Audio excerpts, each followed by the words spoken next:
Hello everyone, এই পর্বে আমরা ঢাকা বোর্ড 2026-এ আসা সংক্ষিপ্ত প্রশ্নগুলো সমাধান করব। তো প্রথম প্রশ্নে বলা আছে X plus one by X equal to 5 হলে X square minus one by X স্কোয়ারের মান কত? তো আমরা জানি X square minus one by X square এটা একটি সূত্রের মধ্যে পড়ে। সূত্রটি হচ্ছে X plus one by X into X minus one by X. তো এখান থেকে আমাদের X plus one by X এর মান দেওয়া আছে, কিন্তু X minus one by X এর মান দেওয়া নেই। তো আমরা এই মানটি বের করে নিব। তো এই মানটি বের করতে আমরা যে সূত্রটির সাহায্য নিব সেটি হচ্ছে X minus one by X whole square equal to X plus one by X whole square minus four X into one by X. তো এখান থেকে আমাদের X plus one by X এর মান দেওয়া আছে, আমরা যেটা লিখতে পারি ফাইভ স্কোয়ার মাইনাস এখান থেকে এক্স এক্স এ কাটাকাটি, তো ফোর। তো এখান থেকে X minus one by X এর মান থাকে রুট ওভার 21। তো এখন আমরা রাশিটা লিখি X square minus one by X square. তো এখান থেকে X plus one by X into X minus one by X. তো এখানে X plus one by X এর মান 5, এবং এখান থেকে X minus one by X এর মানটা পেয়েছি, এটা দিয়ে দিব রুট ওভার 21। তো উত্তর থাকে 5 রুট ওভার 21। তো এটাই আনসার। তো পরের প্রশ্ন দেওয়া আছে p plus one by p equal to 4 হলে p to the power 6 plus one by p কিউবের মান কত? তো এটাকে একটু সাজিয়ে লিখলে আমরা যেটা পাই P cube P to the power 6 plus one. তো এটাকে একটু সাজিয়ে লিখলে আমরা যেটা দেখতে পাই P cube plus one by P cube চলে আসে। তো এটা একটা সূত্রের মধ্যে পড়ে, সূত্রটি হচ্ছে P plus one by P whole cube minus three P one by P into P plus one by P. সূত্রটি হচ্ছে এ কিউব প্লাস বি কিউবের সূত্র, A plus B whole cube minus three A B into A plus B. তো এই সূত্রটাই আমরা এখানে apply করছি। তো এখান থেকে p plus one by p এর মান দেওয়া আছে, এটা বসাই দিব।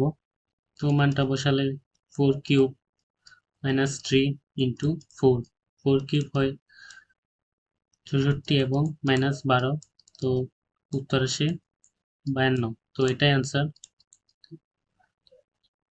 তো পরের প্রশ্নটা দেখি।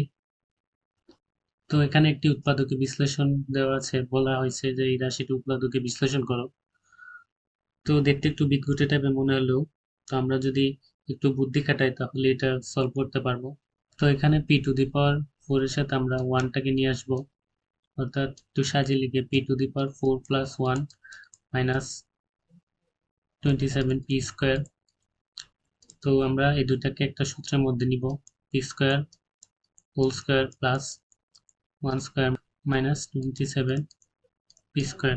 তো এখানে আমরা একটা সূত্র জানি স্কোয়ার প্লাস বি স্কোয়ারের A minus P whole square plus two A B. তো এটাই এখানে দিব, অর্থাৎ P square minus one whole square plus two P square minus 27 P square.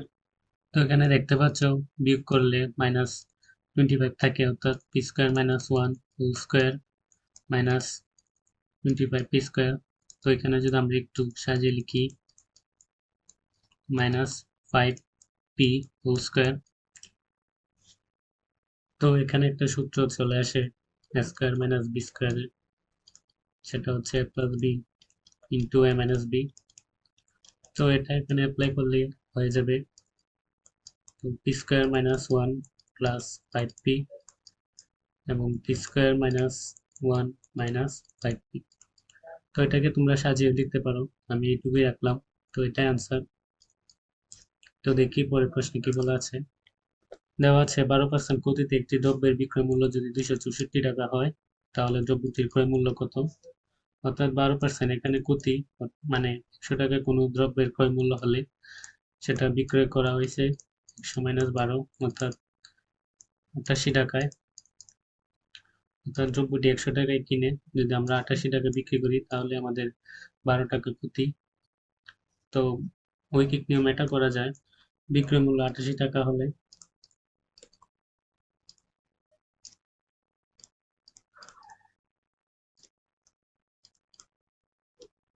ক্রয় মূল্য 100 টাকা,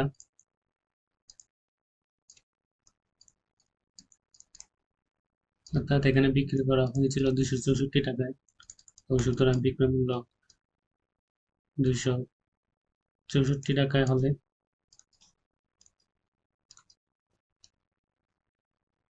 ক্রয় মূল্য হবে 264 ইন্টু 100 টাকা। তো এটা ক্যালকুলেটর হিসাব করলে দেখবে যে এটার মান আসে 300 টাকা, অর্থাৎ ক্রয় মূল্যটা ছিল এখানে 300 টাকা। তো এটাই আনসার। তো দেওয়া আছে f of x equal to x cube plus 3x square plus ax plus 9 এবং f of minus 3 equal to 0। তো এর মান নির্ণয় করতে বলা হয়েছে। প্রথমে আমরা ফাংশনটি লিখি, f of x equal to x cube plus 3x square plus ax plus 9 এবং দেওয়া আছে f of minus 3 equal to 0। তো আমরা এখানে x এর জায়গায় minus 3টা বসাই দিব। তো minus 3 whole cube plus 3 into minus 3 square plus a into minus 3 plus 9 equal to 0। তো এখান থেকে আসে -27 এবং এখানে -3 কে স্কয়ার করলে হয় 9 এবং 3 প্লাস 27 এবং -3a প্লাস 9 ইকুয়াল টু 0। তো এখান থেকে মাইনাস আর প্লাসের কাটাকাটি যাবে এবং -3aটাকে উপাশে নিলে +3a ইকুয়াল টু 9। তো এখন আমরা 3টাকে এই পাশে নিয়ে ভাগ দিয়ে দিব, তাহলে ইকুয়াল টু 3 চলে আসে। তো এটাই आंसर। তো তোমাদের 6 নম্বর প্রশ্নে বলা আছে এ একটি সেট যার উপাদান 2 3 এবং বি একটি সেট যার উপাদান 3 4 এবং সি একটি সেট যার উপাদান x y হলে এই রাশিটির মান নির্ণয় করো। তো প্রথমে আমরা ব্র্যাকেটের ভিতরে যা আছে সেটা নিয়ে আসব। তো এটা দিয়ে বোঝায় যে এ সেট থেকে বি সেটের উপাদানগুলো বাদ হয়ে যাবে, অর্থাৎ বিয়োগ সেট। তো প্রথমে আমরা এ সেটটা নিই, তারপর বি সেট। তো এখানে 3 কমন আছে, তো 3 এখান থেকে বাদ হয়ে যাবে, তো এখানে থাকে 2। এবং এখন আমরা বাইরের এই সিটার সাথে সম্পর্ক দেখব যে এটাকে বলা হয় কার্তেসীয় গুণজ, অর্থাৎ এই সেটের উপাদানের সাথে সি সেটের প্রত্যেকটি উপাদানের জোড় আকারে লিখতে হবে। এবং এই সেটের উপাদান আমরা এখানে পেয়েছি 2 এবং সি সেটের উপাদানগুলো হচ্ছে এক্স ওয়াই। তো জোড় আকারে যদি লিখি 2x 2y, তো এটাই এই রাশিটির মান এবং এটাই উত্তর। তো তোমাদের 7 নম্বর প্রশ্নে কি বলা আছে দেখি, p cube minus q cube by p plus Q plus r equal to p into p minus q হলে দেখো যে p কিউ আর ক্রমিক সমানুপাতি, অর্থাৎ আমাদেরকে p অনুপাত কিউ ইকুয়াল টু কিউ অনুপাত আর এটা প্রমাণ করতে বলা হয়েছে। তো আমরা এই সমীকরণটাকে আগে লিখি, by p plus Q plus r equal to p into p minus q. তো প্রথমে দেখি এটাকে কি করা যায়।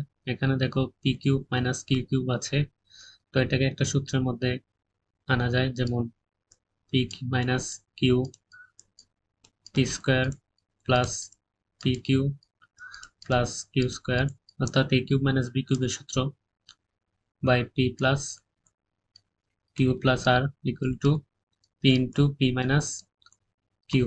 তো এখান থেকে দেখো পি মাইনাস কিউ এবং পি মাইনাস কিউ উভয় পাশ থেকে বাদ দেওয়া যায়। তো এটা তোমরা সরাসরি বাদ দিতে পারবা না, এখানে p not equal to q হতে হবে। তো আমরা ধরে নিচ্ছি p not equal to q. তো এখানে থাকে উভয় পাশ থেকে পি মাইনাস কিউ বাদ দিলে P square plus P Q plus Q square by P plus Q plus R, আর এই পাশে থাকে শুধু পি। তো আমরা এটাকে বজ্রগুণনকে এই পাশে নিয়ে যাব। তো এই পাশে থাকে P square plus P Q plus Q square equal to P into P plus Q plus R. তো আমরা এখানে পিটাকে গুণ করে দিব। তো এখানে P square plus P Q Q square equal to P square plus P Q plus P R থাকে। তো উভয় পাশ থেকে যদি আমরা পি স্কোয়ার এবং পি কিউ বাদ দিয়ে দিই তাহলে Q square equal to P R থাকে। তো আমরা একটা কিউকে নিচে এবং এখান থেকে পিটাকে উপরে রেখে যদি সাজাই তাহলে P by Q equal to Q by R আসে। তো অনুপাত আকারে লিখলে পি অনুপাত কিউ ইকুয়াল টু কিউ অনুপাত আর। তো এটাই আমাদেরকে প্রমাণ করতে বলা হয়েছে। তো এটাই আনসার প্রমাণিত। তো দেখি পরের প্রশ্নে কি বলা আছে। প্রশ্নে বলা আছে ধান থেকে উৎপন্ন চালের পরিমাণ 4:3 এবং গম ও গম থেকে উৎপন্ন সুজির পরিমাণ 5:4 সমপরিমাণ ধান ও গম থেকে উৎপন্ন সুজির পরিমাণ নির্ণয় করো। অর্থাৎ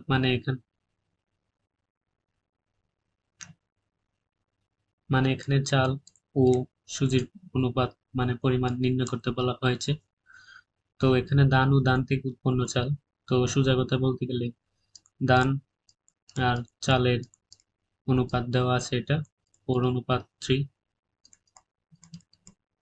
এবং এখানে গম এবং গম থেকে উৎপন্ন সুজির পরিমাণ অর্থাৎ গম আর সুজির অনুপাতটা দেওয়া আছে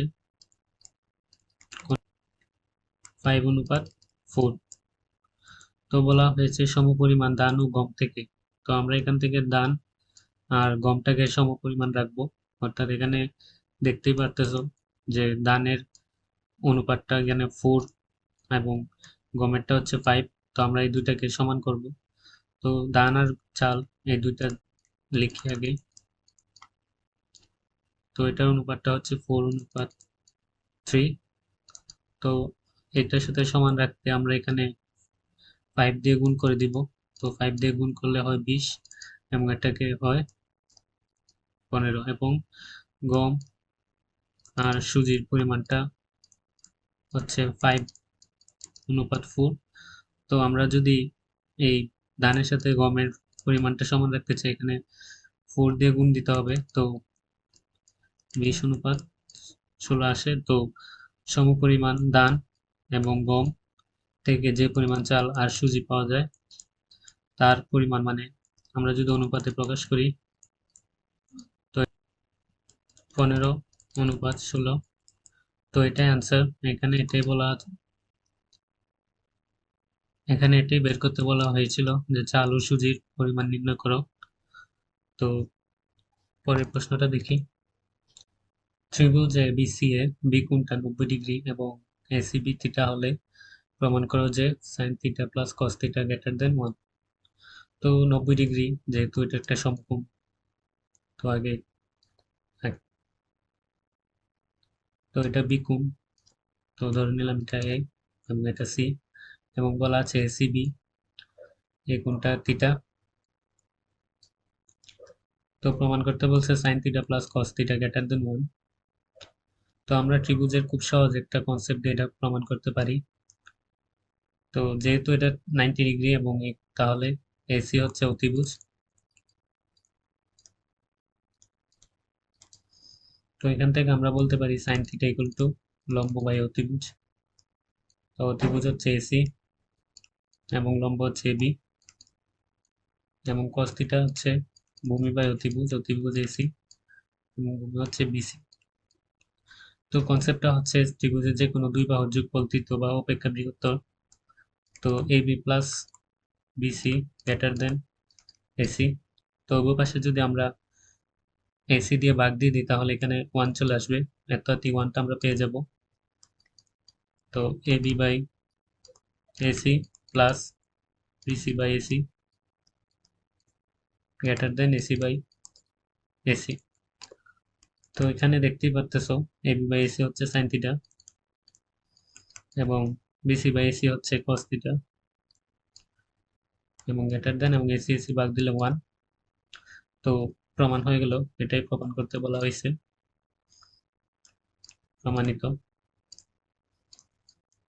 তো পরের প্রশ্নটা দেখি। বলা আছে একটি সমবৃত্ত ভৌমিক বেলুনের বক্রতলের ক্ষেত্রফল 150 বর্গ সেন্টিমিটার এবং উচ্চতা 8 সেন্টিমিটার, বেলুনের ব্যাসার্ধ নির্ণয় করো। তো এটা সূত্রের সাহায্যে সরাসরি আনসার বের করা যায়।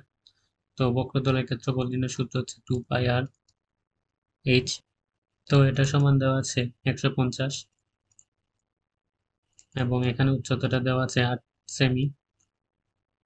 তো 2πr এবং ইন্টু 8 150। তো 8টাকে এই পাশে রেখে যদি আমরা ভাগ করে দিই, 2π, পাই হচ্ছে 3.1416 এবং ইন্টু 8। তো আর এর মান আসে 2.984 সামথিং সেমি। তো এটাই আনসার। তো তোমাদের তো অর্থাৎ 11 নম্বর প্রশ্নে বলা আছে ত্রিভুজের দুটি বাহুর দৈর্ঘ্য 20 সেমি এবং 10 সেন্টিমিটার এবং ক্ষেত্রফল 50 বর্গ সেন্টিমিটার হলে অন্তর্ভুক্ত কোণের মান কত? তো আমরা এটা এই টাইপের একটা সূত্র জানি। যদি ত্রিভুজের দুটি বাহু এ এবং বি এবং তাদের মধ্যবর্তী কোণ থিটা দেওয়া থাকে, তাহলে ক্ষেত্রফল নির্ণয়ের সূত্র হচ্ছে half a b sine theta. তো এটাই ক্ষেত্রফল নির্ণয় সূত্র। তো এটা সমান আমরা ক্ষেত্রফলটা লিখব half a b sine theta equal to ত্রিভুজের ক্ষেত্রফল। অর্থাৎ আমরা মানটা বসিয়ে দিব হাফ, এ ধরি 20, এবার 20 মানটাকে এ এবং 10 মানটাকে বি ধরি এবং into sign theta equal two ক্ষেত্রফলের মানটা বসিয়ে দিব। তো সাইন থিটাকে এই পাশে রেখে সবগুলোকে এই পাশে নিলে যেটা হয়, তো এখানে গুণ হয়ে যাবে। তো এখানে 100 এবং 20 এবং 100 গুণ করে এদিকে ভাগ হয়ে যাবে, অর্থাৎ 200 থাকে। তো সাইন থিটা ইকুয়াল টু কাটাকাটি করলে হয় হাফ এবং আমরা জানি থিটা 30 ডিগ্রি এ, অর্থাৎ সাইন 30 ডিগ্রি এ হয় হাফ। তো আমরা ডাইরেক্ট কোণের মানটা বসাই দিতে পারি। তো এটাই অন্তর্ভুক্ত কোণের মান, এটাই আনসার। তো পরের প্রশ্নটা দেখি। তো এই প্রশ্নে বলা আছে এবিসিডি বৃত্তস্থ চতুর্ভুজের এডি বাহুকে ই পর্যন্ত বর্ধিত করা হলো, প্রমাণ করো এবিসি ইকুয়াল টু সিডিই। তো প্রথমে আমরা বৃত্তস্থ চতুর্ভুজটা এঁকে নিব। ধরলাম এটা ও কেন্দ্র বিশিষ্ট একটি বৃত্ত। তো এখানে বৃত্তস্থ চতুর্ভুজটা আমরা এঁকে নিব।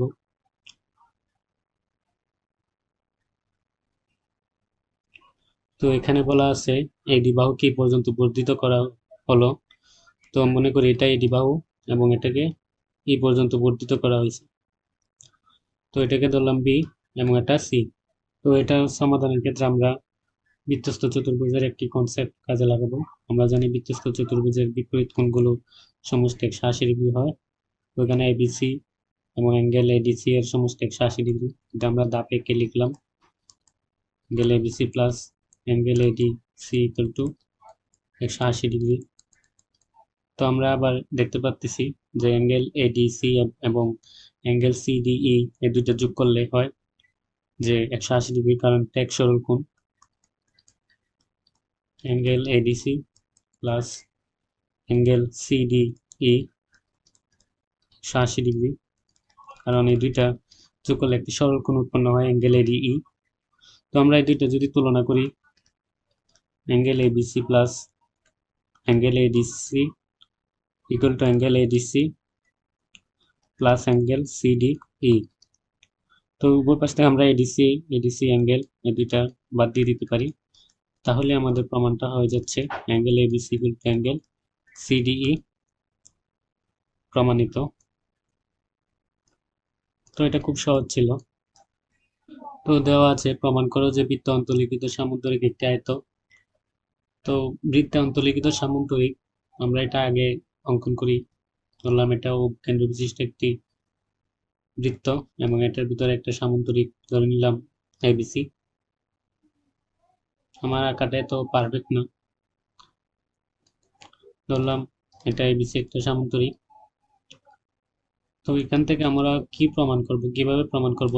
তো এটা দেখার আগে আমরা দেখি যে বৃত্তস্থ চতুর্ভুজ, যেহেতু এটা সামান্তরিক তা বটেই, তো চতুর্ভুজ এটা, এটার মধ্যে যেমন অ্যাঙ্গেল ডি এ বি এবং বিসিডি, এই বিপরীত কোণ দুইটা হচ্ছে সমষ্টি 180 ডিগ্রি।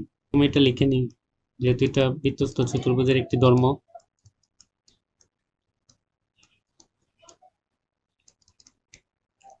তো এটা কিভাবে প্রমাণ করব? তো আমরা এটা কিভাবে প্রমাণ করব? আমরা জানি একটা আয়তের, যে ধরলাম এটা একটা আয়ত, আয়তের কোণগুলো 90 ডিগ্রি হয়। তো আমরা যদি কোনোভাবে এই বৃত্তস্থ সামান্তরিকের একটি কোণ যদি আমরা 90 ডিগ্রি প্রমাণ করতে পারি, তাহলে এটা প্রমাণ হয়ে যাবে যে এটা একটি আয়ত, বৃত্তস্থ সামান্তরিক, অর্থাৎ এই চতুর্ভুজটি একটি আয়ত। তো আয়তের একটি ধর্ম হচ্ছে যে আয়ত চেনার একটি উপায় হচ্ছে আয়তের কোণগুলো 90 ডিগ্রি হয় এবং আয়তের বিপরীত কোণগুলো সমান অবশ্যই, এবং বিপরীত বাহুগুলো সমান। তো এখানেও সামান্তরিকের বিপরীত বাহুগুলো সমান, এবং আমরা এখান থেকে আরেকটা জিনিস জানি যে সামান্তরিকের বিপরীত কোণগুলোও সমান। তো এখানে আমরা লিখতে পারি বিএডি ইকুয়াল টু বিসিডি। তো আয়তের বিপরীত বাহুগুলো সমান, এটা তো এখানে আছে, এবং আমরা এখান থেকে এই সম্পর্কটা পাই সামান্তরিকের, যেহেতু বৃত্তস্থ সামান্তরিক এটা, এবং বৃত্তস্থ চতুর্ভুজ থেকে আমরা এই সম্পর্কটি পাই। তো আমরা এখানে একটু রিপ্লেস করে লিখতে পারি angle BAD plus angle BAD 180 degree. তো এখান থেকে into angle BAD equal to 180 degree. তো angle BAD equal to 90। B কোণটি 90 ডিগ্রি হয়ে গেছে। তো যেহেতু একটা কোণ 90 ডিগ্রি হয়েছে, তো বাকি কোণগুলো স্বয়ংক্রিয়ভাবে 90 ডিগ্রি হয়ে যাবে, এবং 90 ডিগ্রি হলে এটা আয়তক্ষেত্রের ধর্ম পালন করবে। তো বলা যায় বৃত্ত অন্তর্লিখিত সামান্তরিক একটি আয়ত প্রমাণিত। এটা বলে দিলেই বা এখানে লিখে দিলেই হয়ে যাবে। তো এই প্রশ্নে বলা আছে 4 সেমি ব্যাসার্ধ বিশিষ্ট বৃত্তের কোন একটি বিন্দুতে স্পর্শক অঙ্কন করো। তো এটা তোমাদের জ্যামিতিক পার্ট, তবু আমি একটু বুঝিয়ে দিই। 4 সেমি, প্রথমে তোমরা একটা 4 সেমি রেখাংশ নিবে এবং এটাকে ধরে এখানে একটা বৃত্ত আঁকবে 4 সেমি ব্যাসার্ধ বিশিষ্ট কম্পাসের সাহায্যে। তো আমি একটা অনুমান করে আঁকলাম। তো কেন্দ্রটা নিবে এবং বলা হয়েছে যে কোনো একটি বিন্দুতে, তো যে কোনো একটা বিন্দু তুমি ধরে নিলে পি, এবং ওপি যোগ করে দিবে, এবং পি বিন্দুতে একটা 90 ডিগ্রি অঙ্কন করে নিবে, 90 ডিগ্রি একটা রেখাংশ। তো 90 ডিগ্রি একটা কোণ অঙ্কন করে যে এপি, বা তোমরা যেটি চিন্তা করো না কেন, এই যে এপি, এই এপিটাই হচ্ছে এই বৃত্তের ও কেন্দ্র বিশিষ্ট বৃত্তের একটি স্পর্শক। তো এটা তোমরা নিজেরা ট্রাই করবে। তো তোমাদের 15 নম্বর প্রশ্নে, অর্থাৎ শেষ প্রশ্নে, একটি বলা আছে যে প্রদত্ত সারণী থেকে প্রচুরক নির্ণয় করো। তো এটা খুবই সহজ, প্রচুরক নির্ণয় সূত্র থেকে এটা বের করা যায়। প্রচুরক নির্ণয় সূত্রটি আগে লিখি, যে এল প্লাস উপরে F1 by F1 plus F2 into h. এখানে এইচ হচ্ছে শ্রেণী ব্যবধান। তো আমরা এখানে দেখতেই পাচ্ছি যে এইচ শ্রেণী ব্যবধান 10, 51 থেকে 60, 61 থেকে 70, এবং এল হচ্ছে প্রচুরক শ্রেণীর নিম্নসীমা। তো এখানে সর্বোচ্চ গণসংখ্যা রয়েছে 61 থেকে 70 এই শ্রেণীবৃত্তিতে। তো এটি প্রচুরক শ্রেণী এবং এটার নিম্নসীমা হচ্ছে 61। তো আমরা দিই, এবং F1 হচ্ছে প্রচুরক শ্রেণী গণসংখ্যা থেকে তার পূর্ববর্তী শ্রেণী গণসংখ্যা বিয়োগ। তো 13 মাইনাস 10 ইন্টু 3, এবং F2 হচ্ছে প্রচুরক শ্রেণীর গণসংখ্যা থেকে তার পরবর্তী শ্রেণীর গণসংখ্যা বিয়োগ। তো এটা থেকে 9 বিয়োগ হবে, তো 13 মাইনাস 9, এখানে 4। তো আমরা এখান থেকে মানটা বসাই দিয়ে হিসাব করলেই প্রচুরক বের হয়ে যাবে। 2 মার্কের জন্য এটা খুব ভালো একটা প্রশ্ন। তো এখানে হেল্প হবে না, মানটা বসাবো।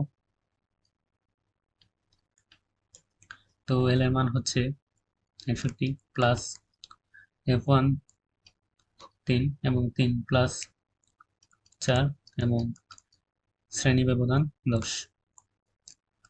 তো এখান থেকে হিসাব করলেই দেখা যাবে যে যে 61 প্লাস উপরে আছে 3 এবং 10 গুণ করলে হয় 30/7। তো আমি ক্যালকুলেটরে ডাইরেক্ট মানটি বসিয়ে দিচ্ছি। 65.29। তো এটাই প্রচুরক, এটাই আনসার। তো 2 মার্কের জন্য এটা খুব ভালো একটা প্রশ্ন ছিল। তো আজকের ভিডিও এই পর্যন্তই। পরবর্তী ভিডিওতে আমরা কোনো বোর্ডের সংক্ষিপ্ত প্রশ্নগুলো নিয়ে আলোচনা করব। তো তার আগ পর্যন্ত তোমরা সাথে থাকো।